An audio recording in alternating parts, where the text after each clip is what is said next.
Hey guys, this is going to be the fourth and final station, 3 exercises to go. Now, what we're going to start off with today is going to be going into the single leg glute bridge. Now again, we get to build on kind of what I've discussed about that core alignment or that overall neutral spine position. I'm going to do this from the side for you guys to see.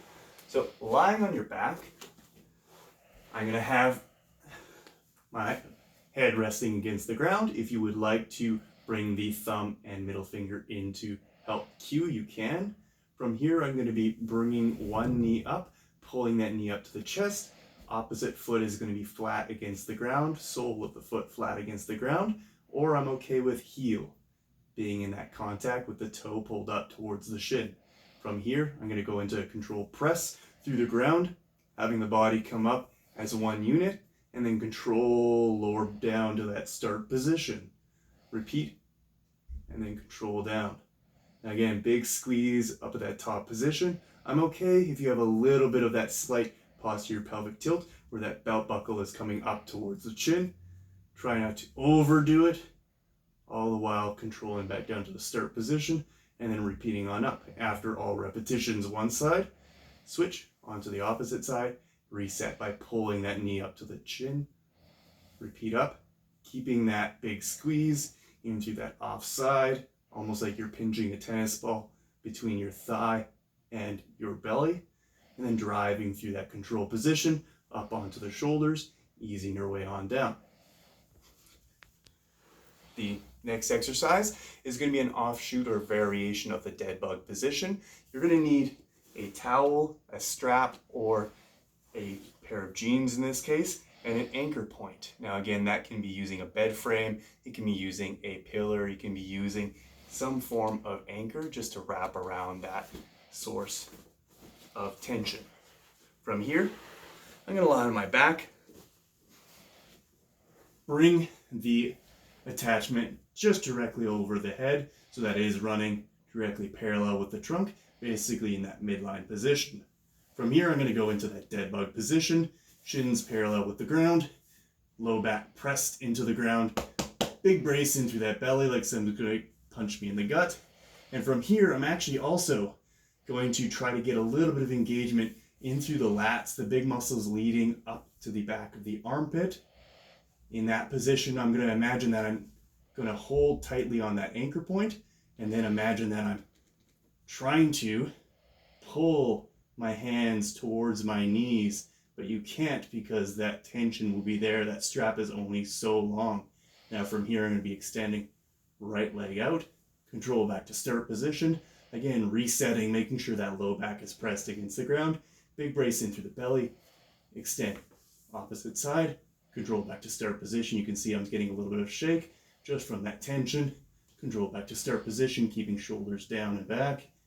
Opposite side, repeat, making sure you're breathing, keeping that brace position, keeping the ribs down. Once you've done all your repetitions, resting and moving on to the final exercise, and arguably actually one of the harder ones. So this final exercise we're going to do is going to be called a Blackburn. I would recommend grabbing a pillow to help facilitate this, or some form of a cushion that you can raise the chest off the ground. Now, for those of you that have shoulder-based restrictions, be very, very cautious, listen to your bodies. We don't want to have pain for any of these movements. That being said, I'm going to be lying face down on the ground. I'm going to think about having my palms facing up towards the ceiling. I'm going to initiate the movement by slightly squeezing between the shoulders, raising my hands off the ground, imagining that I'm slightly tilting the shoulder blades back towards the ceiling. Now, when I say that, I mean the tops of the shoulders tilting back, not the bottoms, letting those shoulder blades tilt forward or those shoulders tilting forward. Now from this position, I'm going to slowly bring the arms up to about 90 degrees or that T position. Once I hit close to T position, I'm going to rotate the palms so that they go palm down. From this position, making sure that I keep that head in a neutral position, and you can see that I'm even catching myself occasionally out of position. I'm then going to be traveling up, overhead. If you run into obstacles, change that position a little bit, Again, making sure that there's no discomfort as you go overhead, and then controlling back down to start position. When I hit T position, rotating back to that palm up, control just behind the bum, and then repeat. Again, keeping that slight squeeze between the shoulders in that bottom position, tilting the shoulders back as you raise up to that T position, letting the shoulder blades glide upward as you go palm down. It's that control reach directly up overhead, making sure that you're not extending or lifting that chest off the ground. So making sure that I'm not getting overhead by raising the chest off, keeping that chest relatively down and just focusing on your range. Now, for those of you that have very restricted overhead range, I would recommend going for a higher block.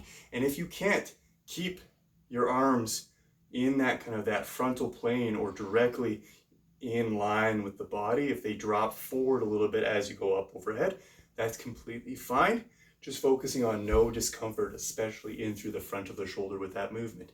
If you do feel discomfort, kind of target which area of the movement you start to feel that, and then back it off. So if I start to feel that just above the shoulders or after I've gone through that 90-90 position, I would then decrease it down, just going up to just that T position and then controlling. Again, slowly playing around with that movement, breaking it down rather than fighting through pain. Thank you.